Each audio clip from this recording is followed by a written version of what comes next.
Pinalagan ng mga grupo ng media ang pangharas umano sa kanila ng mga miyembro ng KOJC. Bukod sa pamamahiya, nakakatanggap rin daw ng pananakot at pagbabanda ang media na nagko-cover sa labas ng KOJC compound. Si Benji Durango sa Detalye Live. Benji?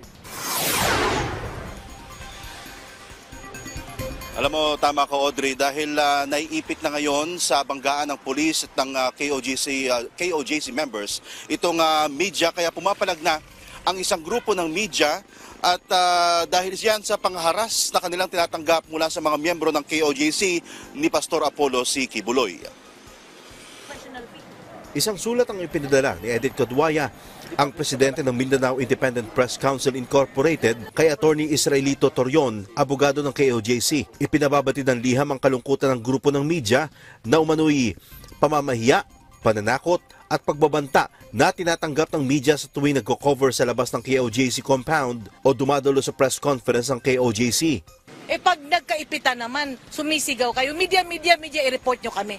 Nandito kami, ba't nyo kami inaaway? Si Rhoda Grace ng Mindanao Times, unang araw pa lang ng problema, nakaranas agad ng pambubuli. Napaparinig sila na, andito naman yung mga media, bias, mga bayaran, ganon. So, for me, hindi ko na nasa ginamind because I'm just doing my job. Matapos ang press con ni Torion, niyaya niyang pumasok sa loob ng compound ang media. Kasama rin ang mga miyembro ng simbahan na kumukuha rin ng video.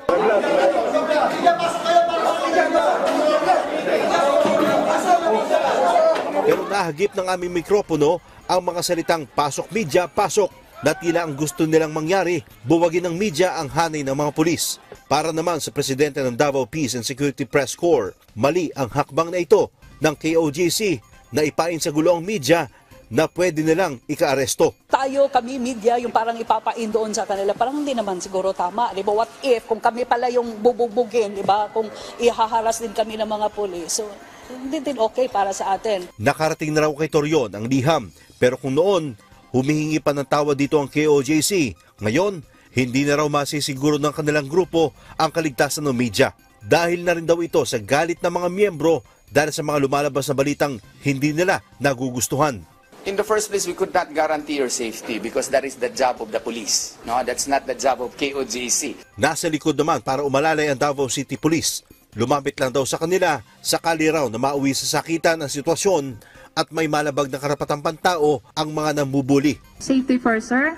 And then kung may mga violation na nagawa, punta po kayo ng nearest police station para maghain po ng reklamo.